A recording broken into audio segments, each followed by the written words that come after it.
और ये दुष्ट मन कैसे तुम्हें बताएं, कितना नीच है। एक तरफ सलाह देता है भोग लो, दूसरी तरफ भय देता, क्यों भोगा, क्यों फंसा मैं, अब नहीं करूंगा। उसी के दूसरे क्षण फिर तीसरे भोग में फंसा देता है। इसकी चाल को कोई समझ पा रहा है? ये हमारा मित्र है। ये नीच मन हमको प्रतिपल ऐसे फंसाता चला जाता है कि आज सत्संग मिला, आप सोचते हो निकल जाएं, तो आप देखो आपको कैसा भय प्रदान करेगा। निकलने की सोचते ही सैकड़ों भय आके खड़े हो जाएंगे। कैसे निकलोगे? क्योंकि जिन कर्मों को भोगा है वो कर्म तुम्हें नष्ट करेंगे पहले। और अगर हिम्मत करके कि जो हुआ सो हुआ, अब भले गला कट जाए, अब मैं बुरा आचरण नहीं करूंगा, भजन करूंगा, हर दंड स्वीकार करूंगा, अब भगवान को नहीं, कोई बाल बांका नहीं कर सकता। वो कर्म नष्ट हो जाएगा और आपका मार्ग प्रशस्त हो जाएगा।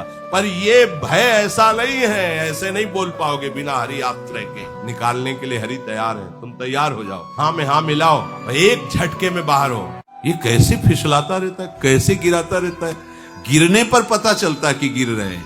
ये जब गिराता होता है तो पता थोड़ी चलता, बड़ा अच्छा लगता है, मानो हमें झूला झुला रहा है ऐसे। और फिर जैसे कोई टांग हाथ पकड़ के ऐसे लग कर रहा, तो अपने को लग रहा है हमको दुलार कर रहा, दुलार नहीं कर रहा, जुमा के फेंकले जा रहा है। ऐसे ही हमारे साथ होता है। ये मन जो है हमको ऐसे लगता है कि बड़ा दुला, मतलब हमारा बड़ा हित ऐसी है, कितनी बढ़िया सलाह दे रहा है, बड़ा आनंद आ जाएगा। और जब परिणाम आता है तब लगता है ये दुष्ट जो है कैसा हमें फंसा लिया। तब लगता है जब गिरा देता है, फिर वो हाथ जोड़े सामने, ऐसा लगेगा कि बहुत बेचारा दीन है। अब उसका फिर सपोर्ट हम लेने लगते हैं और वो हमारा सपोर्ट करता है। जहाँ थोड़ा 2-4 दिन फिर भजन ठीक चला, फिर वो अपनी चाल। ऐसे ही तो हमें हरा रहा है अभी तक। नाम जप करते रहना तो ये सब खत्म हो जाएंगे, और नाम जप नहीं होगा तो तुम्हारी ताकत नहीं कि तुम रोक लो, विचार क्रिया में आ ही जाएंगे। स्फुरणा, संकल्प और क्रिया, अगर स्फुरणा में ही उसकी ताकत क्रिया तक न पहुंचने पावे तो वो है नाम जप। जब भगवत चिंतन, भगवान नाम जप करते रहो तो वो तुम्हें बल देगा कि क्रिया न होने पावे, और अंदर ही अंदर जो गंदी बात चल रही वो नष्ट हो जाएगी। और अगर आप नाम जप नहीं करे तो अंदर जो चल रहा है वो तुम चाहे जितना संभालो, तुम्हारे संभलने में नहीं आएगा, वो संकल्प बनेगा और क्रिया हो जाएगा। इसलिए नाम जब पकड़े रहना तो बच सकते हो। जैसे जल कहीं भी छोड़ा जाए वो नीची गति में ही जाएगा, उच्च गति पहुंचाने के लिए यंत्र की आवश्यकता है। ऐसे मन कहीं भी छोड़ो वो नीची गति को जाएगा, ऊपर उठाने के लिए मंत्र की आवश्यकता है। गुरु मंत्र, गुरु कृपा से मिला नाम वो मन को ऊर्ध्व गति, ऊर्ध्वगामी बनाता है। नहीं तो 5 ज्ञानेंद्रियों के सहित मन भोगों में जब जाता है तो सुख है नहीं तो इसमें, नहीं तो इसमें होगा, इसमें नहीं तो इसमें होगा। ऐसे वो हर व्यक्ति, हर शरीर, हर वस्तु, हर पदार्थ का भोक्ता भाव ले आता है। इसी से पाप और हिंसात्मक वृत्तियां जागृत हो जाती,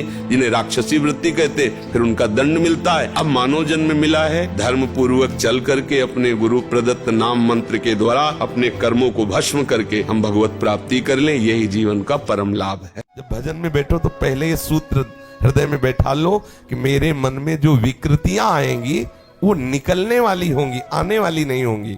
उन पर आप ध्यान ज्यादा न दीजिए, आप ध्यान दीजिए मंत्र पर या इष्ट के रूप पर, तो वो धीरे धीरे एकदम खाली होते चले जाए। उपासक बैठता तो भजन के लिए, लेकिन वो पूरी एकाग्रता उस मन की चेष्टा पर कर, अब वो परेशान हो जाता है कि यार बढ़िया शांति थी पहले। तब वो क्या करता है, दूसरा उपाय, अब टीवी शुरू कर लिया। अब डिलीट नहीं होगा, क्योंकि जो डिलीट होने के लिए साधन चाहिए वो तो बिगाड़ दिया।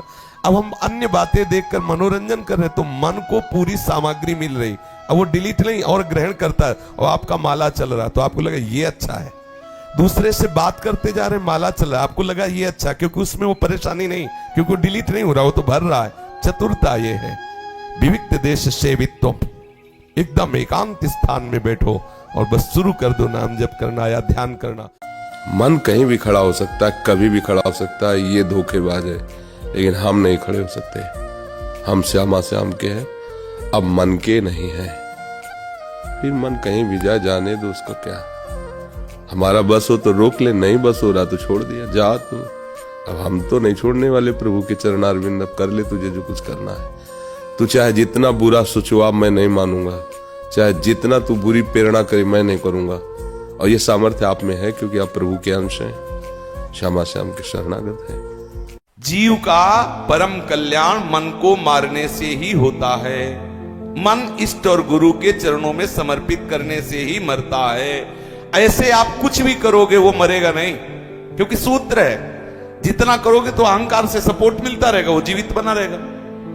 मन दैन्यता, अकिंचनता, सम्मानहीनता, ये वो सूत्र हैं जिनसे मरता है। और ये तभी हो सकता है जब गुरुदेव कृपा में रहे, गुरुदेव की सीमा में रहे, गुरुदेव की लक्षण सीमा में रहे। अगर हम उनकी आज्ञा की सीमा का उल्लंघन करते हैं तो जैसे वर्षा ऋतु में बाढ़ आती है तो सब मेड़े टूट जाती हैं, ऐसे विकार की जब बाढ़ आती है ना तो साफ ज्ञान वैरागी खूंटी में टंगा रहता है और माया न जाने कहां पहुंचा देती है, नष्ट कर देती है। ये बहुत विचित्र माया का खेल है। जैसे बने पवित्र अपवित्र, भाव कुभाव, मन लगे ना लगे, राधा राधा राधा राधा राधा, परम मंगल हो जाएगा। और नहीं चाहे जितना बुद्धि से मैं तू का ज्ञान लड़ा लो, जब अवसर आएगा तो फिसले मिलोगे, पक्की बात है। को तो जैसे बलवान दुश्मन को नीचे दबा पावे ना तो ऊपर गर्दन में उसके टिहुना रखे हुए बस दबाए ही रखे, जैसे राधे श्याम राधे श्याम राधे श्याम, तब ये लाइन में आता है। अगर जरा सा चूके और वो तुम्हारे ऊपर आ गया, गए राधे श्याम। बहुत विचित्र देवता है, बहुत विचित्र देवता। बड़े बड़ों को ऐसे ऐसे करना पड़ता है, यार चूक गए, मार दिया इसने, फिर पर इसीलिए कहा जाता है घबराओ मत, फिर खड़े हो। हजारों बार ये हमें गिरावे तो भी हार नहीं माननी, आगे बढ़ना, विजय हमारी ही होगी। पर हमारा तभी परास्त होने का अवसर आता है जब भगवत विस्मरण में होते। पकड़ लेना सब लोग, वही चूक होगी जब आप भगवत विस्मरण में होगे। और भगवत स्मरण चल रहा है, ये कुछ भी अपनी जितनी भी माया चाहे फैला ले मन, हमें परास्त नहीं कर सकता। अनुभव की बात करें, अगर आपके हृदय में बार बार चल रहा राधा राधा राधा वल्लभ राधा वल्लभ राधा, ये इसकी क्या सामर्थ्य की परास्त कर ले। हम तुम्हें बड़े प्यार से भगवत रास्ता दिखाते हैं जो महासुख का है, और तुम जाके पीछे फिर नौटंकी नाटक फिल्म देखते हो, तो हमारी बात का क्या असर होगा? सत्संग भी सुनते हो और जाकर वो भी सब देखते हो, तो क्या असर होगा तुम्हें हमारी बात का? और याद रखना, दुर्लभ देह पाए हरिपद भजू, करम बचन रुचि थे। इसमें अगर नहीं रहे तो फिर मन पछताई है अवसर पीते। चलनी लेके जाओ, बड़ी दुधारू गैया है, बाद में कई ग्राम पीने को मिलेगा आपको? बस अब आप कहते हो कि 20 साल से गाय दूध रहा हूं लेकिन 5 बूंद भी पीने को नहीं मिला। भैया देखो, कहीं चलनी तो ले लिए हो, दूध की धार जा रही हो, सब बाहर गिर। चलनी में गैया दुहे, दोष दैव को दे, हरि गुरु कहो न माने, अपना ही पहले। क्योंकि ये बात लाखों लोग सुनेंगे, लगेगा 20 साल भजन करने पर इसको, तो हम तुम्हारी कैसे बात मान लें, जब उसी मार्ग में हम भी तो चल रहे हैं, उसी मार्ग में ये भी तो सब चल रहे हैं। अगर आनंद नहीं तो इनके पास दुल्हन नहीं है, इनके पास वो सुविधा नहीं जिसमें तुम मनोरंजन कर रहे हो, ये कैसे जी रहे हैं? अगर हम सबको भगवान कृपा करके अपने भजन में आनंद ना देते तो कैसे चल जाते इस मार्ग में? भजन के साथ त्रुटि, गाय बढ़िया है, दूध बढ़िया है, और तुम्हारी जो त्रुटि है दोहने की, वो पात्र सही नहीं, इसलिए टिक नहीं पा रहा है। जैसे जैसे हृदय पवित्र होगा वैसे वैसे आपको छोटा सा भी अपना दोष पहाड़ जैसा लगेगा, और दूसरे का छोटा सा भी भजन, छोटा सा भी गुण पहाड़ जैसा लगेगा। बड़ा गुणवान है, बड़ा भजनानंद। एक बार कृष्ण कोई बोलेगा तो आपका मन चरण स्पर्श करने के लिए बढ़ेगा, जब आपका हृदय पवित्र होगा। और अगर अपवित्र हृदय है, लगेगा ये क्या है, तो 1-2 माला जपता होगा, मैं तो 10 माला जपती हूँ, देखो इसमें ये दोष है, इसमें ये दोष है। जब अहंकार होता है तो दूसरे में दोष दर्शन होता है, जब भजन होता है और दैन्यता आती है तो दूसरे का छोटा सा भी गुण पहाड़ जैसा दिखता है, और अपना दोष जो है पहाड़ जैसा दिखता है। और अहंकार जब होता है तो अपना छोटा सा गुण पहाड़ जैसा हो, दूसरे का जो दोष है छोटा सा हो तो वो पहाड़ जैसा दिखता है। ये विपरीत दशा तब तक रहेगी जब तक निरंतर हृदय में नाम जप नहीं चलेगा, नाम चिंतन नहीं चलेगा। हमारा मन हमारा मन हमारा मन, अरे हमारे प्रिया प्रीतम कब बोलोगे? इस मन के पीछे पड़े हो, अनंत जन्मों से यही भटका रहा है मनमुखी होके। अरे एक बार तो बोलना शुरू कर दो, हमारे श्यामा श्याम, हमारे माई श्यामा जू को राज, तुम्हारे बनाए कुछ न बलेगा। कर लो, तुम जितना बनाओगे उतना बिगड़ ही जाएगा। तो भैया श्री जी के हाथ दे दो, प्रियालाल के हाथ दे दो अपने जीवन की डोर, वो हमें अपने लायक बना लेंगे। हमें परेशान नहीं होना है, हम शुरू से नालायक रहे, अब भी है।